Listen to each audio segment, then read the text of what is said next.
کی روشنی میں ظہور مہدی سے پہلے عالمی سیاست میں حالات تبدیل ہو جائیں گے اور اس زمانے میں چند ایسی تبدیلیاں رونما ہو جائیں گی جن کے بعد امام مہدی کا ظہور ہوگا۔ ان عالمی انقلابی تبدیلیوں میں کچھ تبدیلیاں سیاسی ہوں گی، کچھ تبدیلیاں معاشرتی، مذہبی، انفرادی اور شخصی اعتبار سے ہوں گی۔ تاہم سب سے پہلے ہم ظہور مہدی سے پہلے سیاسی تبدیلیوں کا جائزہ لیں گے، اور اس میں سب سے پہلے موجودہ زمانے کے تناظر میں جو دبئی نے اور بحرین نے اسرائیل کو تسلیم کیا ہے، تو اس بارے میں ہم یہ بحث کریں گے قرآن اور احادیث کی روشنی میں کہ کیا یہ ظہور مہدی کی علامات میں سے ہے، اور کیا یہ مسلمانوں کے لیے خوش آئند بات ہے یا یہ مسلمانوں کے لیے مشکل گھڑی ہے۔ تو امام مہدی کے سیاسی شروط میں سے، سیاسی علامات میں سے سب سے پہلی علامت جو قریب کی علامات میں سے ہے وہ اسرائیل کا قیام ہے اور افغانستان پر روس کا حملہ ہے۔ تو ظہور مہدی سے پہلے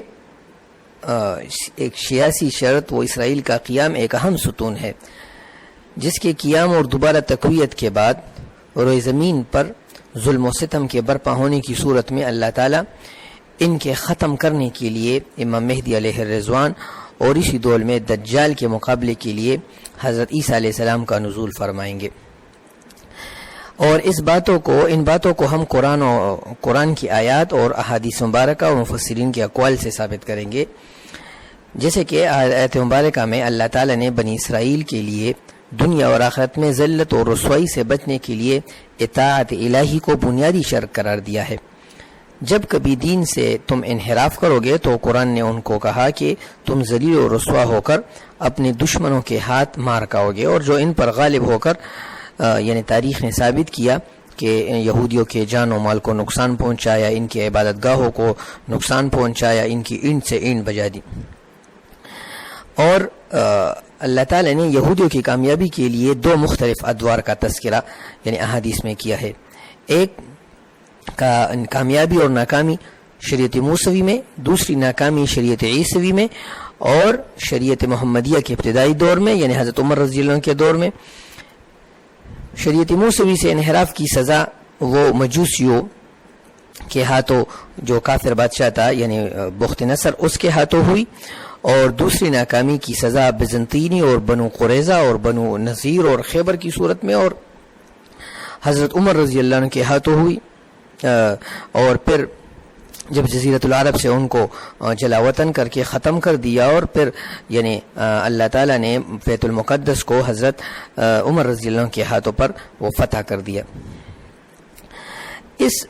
تفسیر سے پہلے اگر ہم قرآنی اسلوب میں یہودیوں کی سرکشی اور نافرمانی کی طرف لوٹنے کی سزا جلاوطنی، ذلت و رسوائی بیت المقدس پر قبضے کی صورت میں ہم دیکھ لیں تو وہ یہ ہے کہ اللہ تعالیٰ نے ان کی رسوائی کو اس کے ساتھ معلق کیا ہے، بیت المقدس کے فتح اور اس کے شکست کے ساتھ۔ تو قرآن مجید نے اللہ تعالیٰ نے مسلمانوں کی کامیابی کے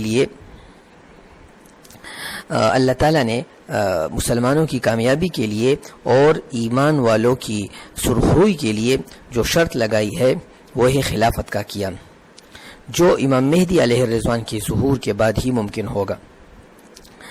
اور اس کے بعد پھر دجال آئے گا، اور اس کے خاتمے کے لیے حضرت عیسیٰ علیہ السلام کا نزول ہوگا۔ 2015 میں صدر ٹرمپ نے فلسطینیوں کو ان سے حق چھین لیا، اور اسرائیلیوں کو ظلماً وہ ان کو حق دے دیا کہ بھئی یہ فلسطینی یہ غاصب ہے، اور اسرائیلی یہ در حقیقت ارض فلسطین کے مستحق ہے، اور اس کی باقاعدہ طور پر جو ان کا دارالخلافہ ہے تو وہ تل ابیب سے منتقل ہو کر القدس میں لے آئے، اور القدس میں اپنا سفارت خانہ کھول دیا، کا اعلان کر دیا، اور پھر 2018 میں باقاعدہ صدر ٹرمپ کی بیٹی ایوانکا نے وہاں پر افتتاح کر دیا اور اس کا شوہر کوشنز نے بھی وہاں افتتاح کر دیا۔ صدر ٹرمپ نے القدس کو فلسطینیوں کا حق ماننے سے انکار کرتے ہوئے اقوام متحدہ کے متفقہ قراردادوں اور انسانی رحم کو بالائے طاق رکھتے ہوئے یعنی اپنی یہ کارروائی کی۔ لیکن ستم بالائے ستم موجودہ دور میں یہ ہے کہ خلیجی اسلامی ممالک میں سب سے پہلے متحدہ عرب امارات اور پھر بحرین نے باقاعدہ طور پر اسرائیل کو تسلیم کر کے القدس، غزہ اور مکمل ارض فلسطین میں اسرائیل کو حقدار جبکہ عرب فلسطینی مسلمانوں کو غاصب قرار دیا۔ لیکن ہماری علمی کمزوری یہ ہے کہ آیات قرآنی کی روشنی میں ہم یعنی ہمارے سامنے موجودہ صورتحال کے لیے سے نمٹنے کے لیے کوئی واضح لائحہ عمل موجود نہیں ہے۔ چنانچہ ضرورت اس بات کی ہے کہ ہم یعنی مشہور مفسرین کے اقوال کی روشنی میں اس کو دیکھ لیں اور اس کو سمجھیں اور اس کو یعنی تحقیق کے ساتھ پڑھیں۔ اللہ تعالیٰ نے سورہ بنی اسرائیل میں پورے قرآن مجید میں صرف سورہ بنی اسرائیل میں یعنی 15 پارے کے شروع میں جو سورہ اسراء ہے اس میں 5 آیات اور ایک آخری رکوع میں جو آیت ہے ان میں یہودیوں کے جو سیاسی تاریخ ہے اس کو ذکر کیا ہے۔ فرمایا کہ وَقَضَيْنَا إِلَى بَنِي إِسْرَائِيلَ فِي الْكِتَابِ، ہم نے کتاب میں یعنی تورات کے جو بائبل ہے بائبل میں ہم نے اہل کتاب سے یہ وعدہ کیا تھا وَقَضَيْنَا إِلَى بَنِي إِسْرَائِيلَ فِي الْكِتَابِ، تورات میں ہم نے بنی اسرائیل کے لیے یہ فیصلہ کر کے سنایا تھا کہ لَتُفْسِدُنَّ فِي الْأَرْضِ مَرَّتَيْنِ، کہ تم اپنے بداعمالیوں اور خبث باطن کی وجہ سے تم زمین میں 2 بار فساد پھیلاؤ گے۔ وَلَتَعْلُنَّ عُلُوًّا كَبِيرًا، اور تمہیں غلبہ ہو جائے گا تو تم زمین میں سرکشی کرو گے اور بہت بڑی یعنی حکومتیں قائم کرو گے، جیسے کہ فرعون کے بارے میں فرمائے ان فرعون علا، تو علا کا معنی ہے بلندی حاصل کرنا، اور یعنی سرکشی کے لیے جو حکومت حق چاہیے اور افراد چاہیے اور فوج چاہیے اور اسلحہ چاہیے اور ٹیکنالوجی چاہیے وہ تمہیں ملیں گی۔ فَإِذَا جَاءَ وَعْدُ أُولَاهُمَا بَعَثْنَا عَلَيْكُمْ عِبَادًا لَنَا، جب پہلا وعدہ آئے گا تو اللہ تعالیٰ تمہارے اس بلندی کو ختم کرنے کے لیے اپنے ایسے بندے بھیجیں گے کہ فجاسو خلال الدیار، وہ تمہارے شہروں میں داخل ہوں گے، تمہارے گھروں میں داخل ہوں گے، وَلْيُتَبِّرُوا مَا عَلَوْا تَتْبِيرًا، اور جو تم نے بلندی حاصل کی ہے اور جو تم نے علو حاصل کیا ہے اور جو ظلم کیا ہے اس کو تہس نہس کر کے ختم کر دیں گے، جیسے کہ مجوسیوں نے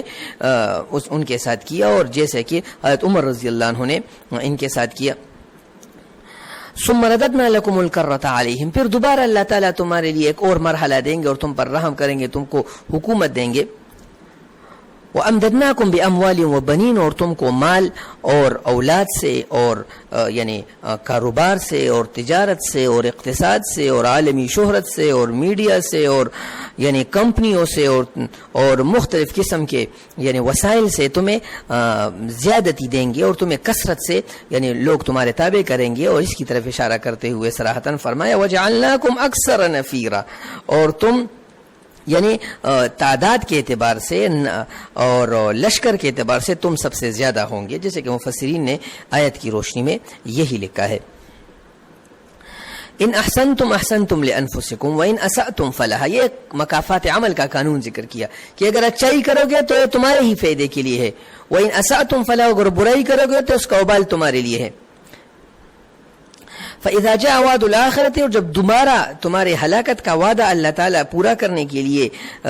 تیاری کریں گے اور اسباب مہیا کریں گے، لِيَسُوءُ وُجُوهَكُمْ، کہ تمہارے چہروں کو رسوائی اور ذلت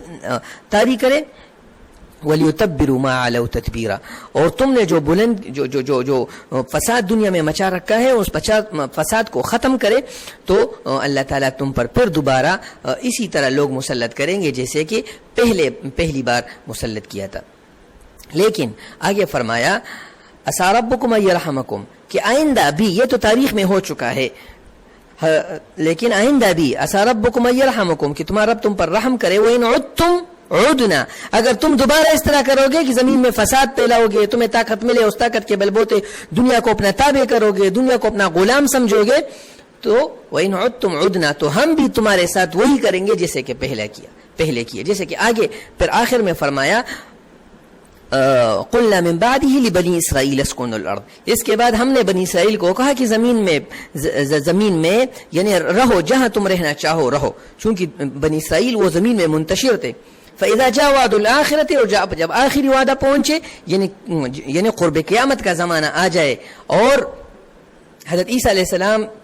کے ظہور سے پہلے امام مہدی کے ظہور کا زمانہ آ جائے، تو یہ وعد آخرت آ جائے، آخری وعدہ آ جائے، یعنی قیامت کے نزدیک کا زمانہ آ جائے.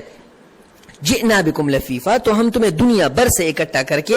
یہاں ارض فلسطین میں یعنی تمہیں جگہ دیں گے. جئنا بکم لفیفا، تو یقیناً یہ وعدہ ہے جو پورا ہو کے رہے گا. اور یہ عرب ممالک کا تسلیم کرنا، اس سے فلسطینیوں کو یعنی پریشان نہیں ہونا چاہیے، اس سے پاکستان کے مسلمانوں کو پریشان نہیں ہونا چاہیے. یہ ظہور مہدی کی سیاسی علامت ہے جو ہو کے رہ گئی، اور اس کی آخری جو تکمیل ہے وہ ابھی یعنی عرب ممالک نے وہ پوری کرنی ہے. جیسے کہ ٹرمپ نے کہ خاص آدمیوں نے کہا ہے، آج ٹویٹ کیا ہے کہ مزید اور 5 عرب ممالک وہ ان کو تسلیم کریں گے. تو جب وہ ان کو تسلیم کر دے تب بھی ہمیں کوئی وہ یعنی پریشانی نہیں ہے. اور وجہ اس کی یہ ہے کہ مسئلہ تو ان کا عرب ممالک کے ساتھ نہیں ہے، مسئلہ تو ان کا مظلوم فلسطینیوں کے ساتھ ہے. جب وہ تسلیم نہیں کرتے تو ہمیں پریشان ہونے کی ضرورت نہیں ہے، بلکہ اللہ تعالیٰ نے ہمارے لیے تیاری کے لیے موقع دیا ہے، اور ہم وہ تیاری کرے، امام مہدی کی ظہور کے لیے تیاری کرے، اپنے عمل سے تیاری کرے، اور اپنے عقیدے سے تیاری کرے، اور اپنے ورزش سے تیاری کرے، اور مال سے تیاری کرے. اور انشاءاللہ امام مہدی کا ظہور قریب ہونے والا ہے. قرآن کا یہ وعدہ پکا سچا ہے، اور انشاءاللہ امام مہدی کی قیادت میں بیت المقدس میں ہم انشاءاللہ نماز فتح پڑھیں گے. سنت کی روشنی میں ظہور مہدی سے پہلے عالمی سیاست میں